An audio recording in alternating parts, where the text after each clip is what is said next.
Hindi rin nagpahuli sa pagdiriwang ng Father's Day ang ilang celebrities tulad na lang ni Nino Mulak na ipinagluto pa ang kanyang pamilya. Narito ang aking chika. Staycation ang napiling Father's Day celebration ng pamilya ni Nino Mulak.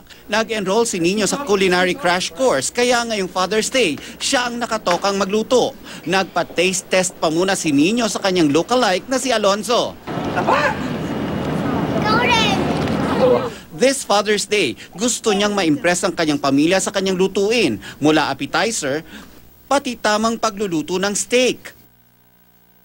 Buhay natin yung niluto ni Chef Nino.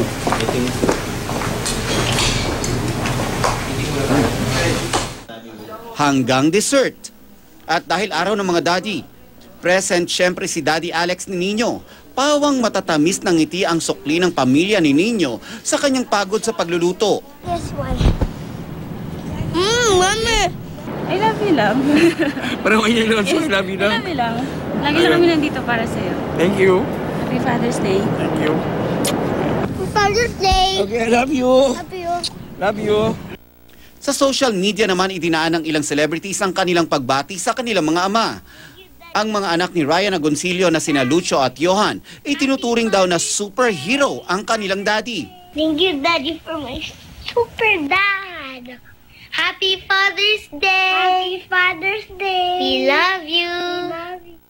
Ang expectant mom at Kapuso Primetime Queen Marian Rivera binati rin ang kanyang Spanish dad.